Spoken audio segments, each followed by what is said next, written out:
Bonsoir et bienvenue sur ce flash d'information sur STV24. Au Mali, le chef d'état-major général de l'armée informe l'opinion nationale et internationale que les femmes ont pris position dans la ville de Kidal ce mardi 14 novembre 2023. Il appelle à la population au calme, à la sérénité. Le chef d'état-major général de l'armée rassure les populations que toutes les dispositions sont prises pour assurer leur sécurité et les invite à suivre les instructions des femmes. Les opérations de sécurisation se poursuivent. Toujours au Mali, la dinde est un problème de santé publique qui fait ravage. La dinde est une maladie qui se manifeste par une forte fièvre, des maux de tête, des nausées, des vomissements, des douleurs articulaires et musculaires, une éruption cutanée et des douleurs rétro-orbitaires. Dans certains cas, elle peut évoluer vers une forme plus grave, la dinde hémorragique. Elle peut être mortelle. Au Mali, la dinde est présente dans toutes les régions du pays. Elle est particulièrement répandue plus à Bamako, à Sikasso, à Ségou, à Koulikoro et à Mopti. Au Rwanda, Sostène Muyemana jugé pour génocide 28 ans après la première plainte.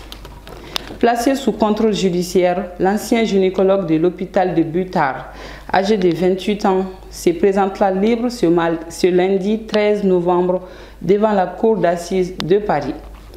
Il aura fallu quasiment 3 décennies pour que Sostène Muyemana, qui doit comparaître à partir du lundi 13 novembre devant la cour d'assises de Paris, soit jugé pour les actes qu'il est soupçonné d'avoir commis au Rwanda en 1994.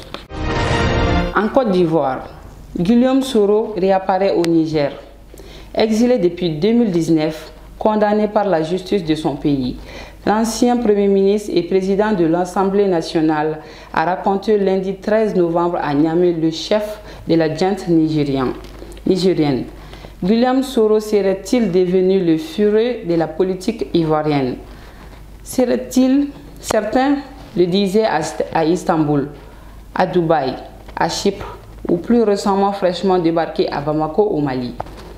C'est finalement à Niamey, capitale du Niger voisin, que l'ancien Premier ministre ivoirien a atterri samedi 11 novembre.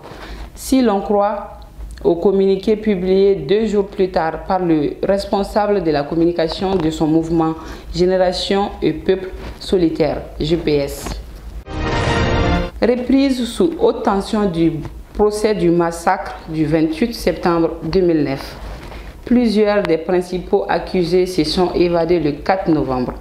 Si l'ancien président Moussa Dadis Camara a été rattrapé par la force de l'ordre, l'ex-ministre de la Sécurité Claudie Pivi est toujours en cavale. Dans une étrange ambiance entre crainte et polémique, le procès historique de l'ex-dictateur guinéen Moussa Dadis Camara et de ses co-accusés jugés pour le massacre du 28 septembre 2009, qui avait fait au moins 156 morts et lors duquel au moins 109 femmes avaient été violées, devrait réouvrir ce lundi 13 novembre. Ce qui met fin à ce flash d'information sur Sonikera TV. Merci de nous avoir suivis.